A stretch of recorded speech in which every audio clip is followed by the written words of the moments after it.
Coming up, I didn't like my first Pagani design. Did this watch change my mind about the brand?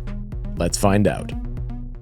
Hello and welcome back to Automatic Reviews. I'm Mark. This week's review is of the surprising Pagani design 1664.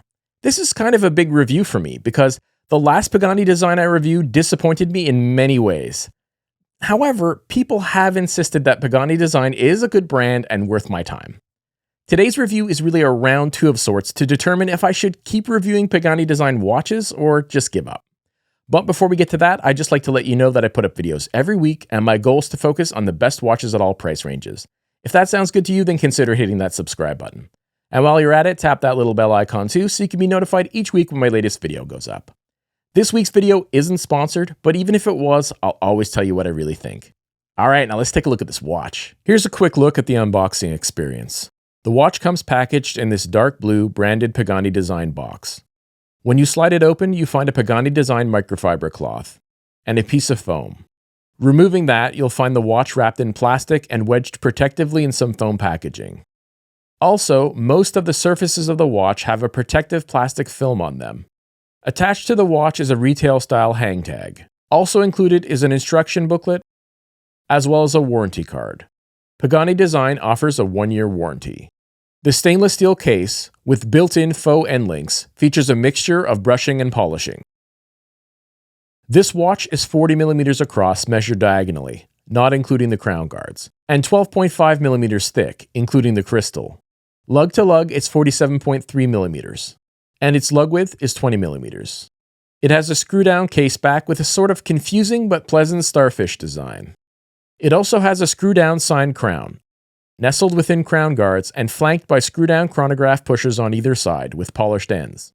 Running the show is the reliable Seiko VK63 Mecha Quartz chronograph movement with an expected 2 to 3 year battery life.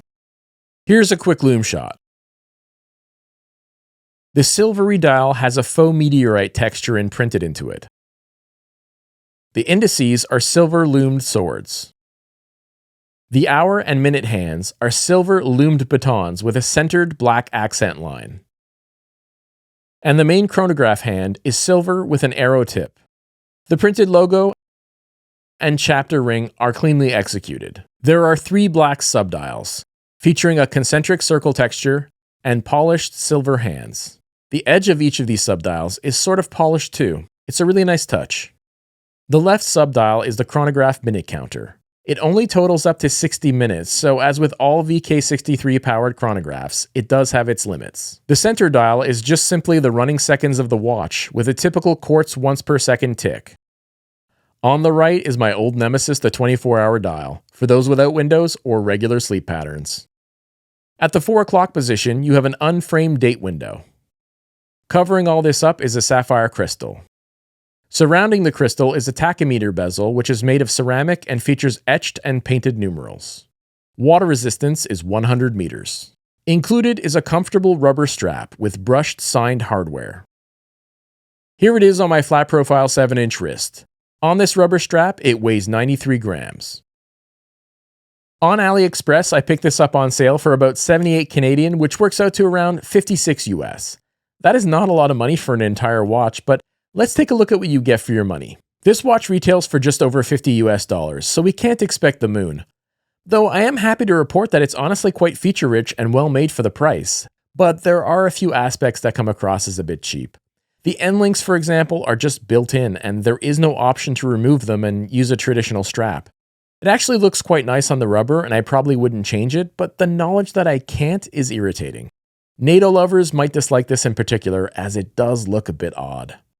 Normally, non-watch people will never notice your watch, but this watch is a Rolex Daytona Homage, and that is one of the most identifiable watches on Earth.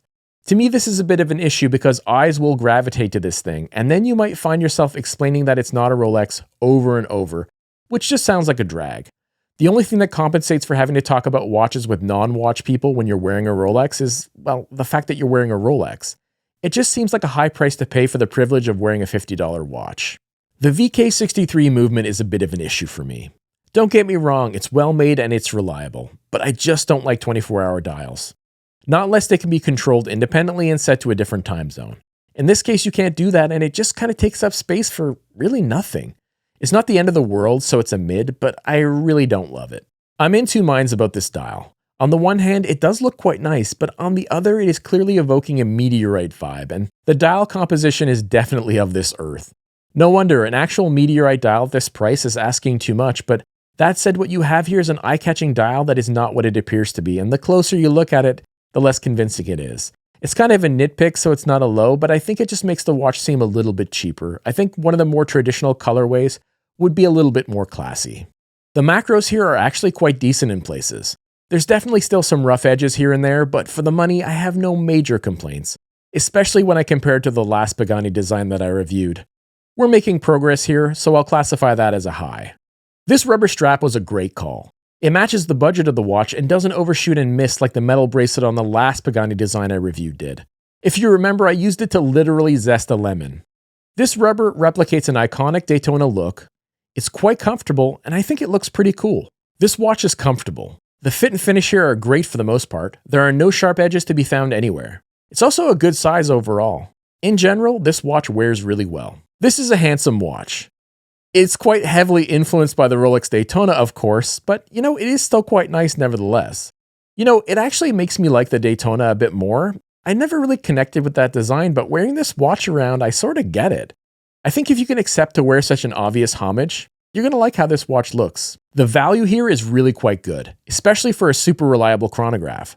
There are not a lot of watches that look this good and wear this well for only around $50 US. I'm pretty impressed. So, I started with a question. Did this watch change my mind about the Pagani design brand? I'm happy to report that it did. This is a pretty well-made watch. It wears great, it looks quite nice, and it represents a pretty impressive value proposition. Sure, it's definitely a shameless homage, and there are aspects of it that are a bit underwhelming, such as those fake end links. But overall, for not much more than $50, it's hard to complain. My takeaway so far is that maybe Pagani design watches are best when purchased on a strap, as opposed to a bracelet.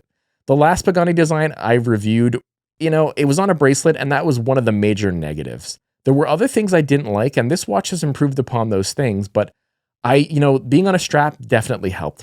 In this particular case anyways. So yeah, I will be reviewing another Pagani design in the future. This review has convinced me to do that. I will, keep trying. Anyway, as for this week's watch, if you like the way this watch looks, I'm happy to report that I wouldn't hesitate to check it out. So I've recommended a Pagani design, guys, I guess you could say. So some of you might be quite happy about that based on your reactions to my previous review, which were mixed. So what do you guys think? Do you like this watch? Do you want one? Do you already have one? If so, how's that going? What about that faux meteorite dial? Would you choose that or go another way? How about its resemblance to the Daytona? Is that a positive, a negative, or like a neutral for you guys? I want to hear about it. Leave a comment below. All right, that's it. That's all. Remember to check the description for any relevant links like where to find the creator of my theme song, Derelict. Till next week, bye-bye.